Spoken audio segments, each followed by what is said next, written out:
अस्सलामुअलैकुम। आज के सेशन में हम बात करेंगे कि बच्चे की जो ग्रोथ रुक जाती है या बच्चे की ग्रोथ जो प्रॉपर नहीं हो रही थी, बहुत सी खवातीन को ये कंप्लेन होती है, उसकी क्या क्या वजूहात हो सकती हैं, उसको हम किस तरह से तशखीस करते हैं, मेन रीजन कॉमन रीजन कौन सी हैं और उसका किस तरह से आप ट्रीटमेंट करवा सकते हैं, ट्रीटमेंट ऑप्शंस क्या हैं और किस हद तक ये खतरनाक साबित हो सकता है। और अगर एक प्रेगनेंसी में बच्चे का साइज छोटा है तो सब्सिक्वेंट प्रेगनेंसीज यानी बाद में आने वाली प्रेगनेंसी में भी क्या बच्चे का साइज छोटा होगा या नहीं होगा। तो आज हम डिटेल में इस टॉपिक पर बात करेंगे। तो बहुत सी खवातीन को ये कंप्लेन होती है कि बच्चे की ग्रोथ रुकी, खास तौर पे पहले 3 महीने में बच्चे की ग्रोथ जो है वो एकदम रुक जाती है और उसमें मोस्टली जो फीमेल्स हैं वो एंड अप करती हैं मिसकैरेज में। और अब नेचुरली आपको बताती जाऊं कि जो बच्चे डिफॉर्म्ड होते हैं, जिनमें कोई जेनेटिक इशू होता है या एबनॉर्मेलिटी होती है या उनकी साख ठीक से नहीं बनी होती या उनके अंदर दिल की धड़कन नहीं आई होती, तो वो बच्चे ऑटोमेटिकली उनमें ग्रोथ भी रुक जाती है और उनमें फिर दिल की धड़कन भी नहीं आती है, और अगर आ गई है तो रुक जाती है और वो मिसकैरेज में कन्वर्ट हो जाते हैं। उसके अलावा बहुत से मसले ऐसे होते हैं, जिस तरह अगर आपको हमल की शुगर है या हमल के अलावा शुगर है, अगर आपको खून जमाने वाले जो मसले हैं जिस तरह एंटीफॉस्फोलिपिड सिंड्रोम होता है, आपका खून बहुत गाढ़ा है अगर, और उसके अलावा अगर आपको कोई जेनेटिक इश्यूज हैं, अगर आपको थायराइड का कोई मसला है, इस तरह के बहुत से मसले हैं जिनकी वजह से क्या होता है कि बच्चे की जो ग्रोथ है वो प्रॉपर नहीं होती।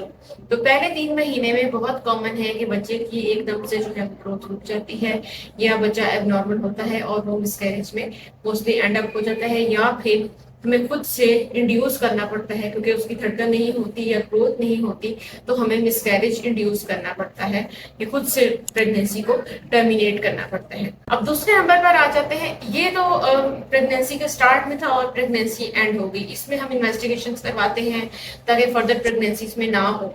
लेकिन ज्यादा परेशान कौन क्या चीज है, जिन खवातीन की शुरू में प्रेगनेंसी ठीक चलती है, सेकंड ट्राइमेस्टर में भी ठीक चलती है, लेकिन 6-7वें महीने के बाद जाके उनको ये पता चलता है कि बच्चा सही से ग्रो नहीं कर रहा। अल्ट्रासाउंड करवाती हैं तो बताया जाता है कि हमल तो 34 हफ्ते का था लेकिन बच्चा जो है वो 30 हफ्ते का शो हो रहा है। तो ये किन किन वजूहात से होता है और ये किस तरह से इसकी हम तशखीस करते हैं और इसमें हम किस तरह से फिर आगे प्रोसीड कर सकते हैं। बहुत ज्यादा फैक्टर्स हो सकते हैं इसमें। एक जो है कॉन्स्टिट्यूशनल, जिसको हम कहते हैं कि जेनेटिकली अगर आपकी फैमिली में हाइट छोटी है या इस तरह फैमिली में भी बच्चे छोटे होते हैं जो, तो उसको हम कहते हैं कॉन्स्टिट्यूशनल ग्रोथ रिस्ट्रिक्शन।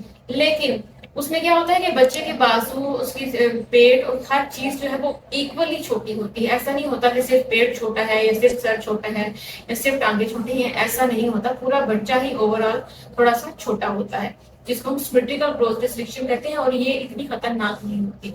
दूसरे नंबर पर आ जाती है एसिमेट्रिकल ग्रोथ रिस्ट्रिक्शन, जिसमें अक्सर बच्चे का पेट का साइज छोटा होता है या बच्चे का सर का साइज छोटा होता है, जिसको हम कहते हैं कि एसिमेट्रिकल है, यानी बेतरतीब किस्म की बच्चे की जो ग्रोथ है वो कम हो रही है। अब इसमें मोस्ट कॉमनली क्या आ जाते हैं, इसमें बहुत से बाहर वाले मुल्कों में भी मेरी वीडियो देखी जाती है, इसलिए मैं वो फैक्टर्स भी बीच में डालूंगी, जिस तरह अल्कोहलिज्म और स्मोकिंग वगैरह जो करती हैं। इन्वायरमेंटल फैक्टर्स बहुत ज्यादा आ जाते हैं। अगर आपको एंटीफॉस्फोलिपिड सिंड्रोम है, यानी आपका खून जो है बहुत ज्यादा गाढ़ा है, तो भी हो सकता है। अगर आपकी खुराक बेहतर नहीं है, आपके अंदर खून की अगर कमी है, और इसके अलावा अगर आपको हमल का ब्लड प्रेशर या हमल की शुगर है, तो इसमें भी बच्चे की जो ग्रोथ है वो इफेक्टेड हो सकती है। अब ये सब तो आ गई वजूहात। अब हम बात करते हैं कि हम इसको आइडेंटिफाई कैसे कर सकते हैं।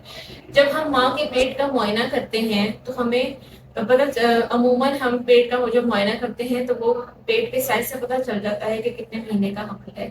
लेकिन अगर औरत की तारीखों के मुताबिक उस पे 9 महीने चल रहे हैं और उसके हमल पेट का मुआयना करने पे 8 महीने की प्रेगनेंसी शो हो रही है, तो हमें आइडिया हो जाता है कि बच्चे की जो ग्रोथ है वो प्रॉपर नहीं है। उसके बाद दूसरा स्टेप आता है अल्ट्रासाउंड। अल्ट्रासाउंड में पता चल जाता है कि बच्चे की ग्रोथ जो है वो उसकी डेट्स या उसके जो प्रॉपर उसकी एज बनती है उससे कितनी कम है। اب تیسرے نمبر پہ ہم کیا چیز کرواتے ہیں؟ تیسرے نمبر پہ ہم کرواتے ہیں جو بچے کی طرف شریانیں ماں کی طرف سے خون لے کے جا رہی ہوتی ان شریانوں کا ڈاپلر کرواتے ہیں۔ ڈاپلر کا مطلب ہے کہ وہ یہ پتا کرتا ہے کہ بچے کی طرف ماں کی طرف سے خون کتنا جا رہا ہے، اس میں کوئی کمی تو نہیں واقع ہو رہی، یا وہ واپس کی طرف تو نہیں آ رہا۔ تو اس سے پتا چلتا ہے کہ بچے کی گروتھ کم کیوں ہو رہی ہے، یا اگر ہو رہی ہے تو وہ کس حد تک خطرناک ہے۔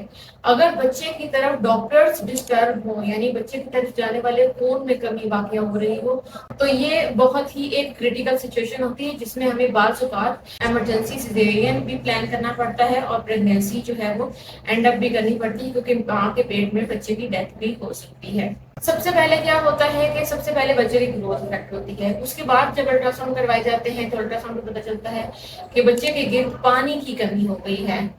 تیسرے نمبر پر بھی جب ہم الٹرا ساؤنڈ کرواتے ہیں تو پھر پتہ چلتا ہے کہ بچے کی طرف جو شریانیں خون لی جا رہی تھی اب وہ بھی انکمپیٹیبل ہیں، اور وہ پراپرلی بچے کو بلڈ کی سپلائی نہیں دے رہی۔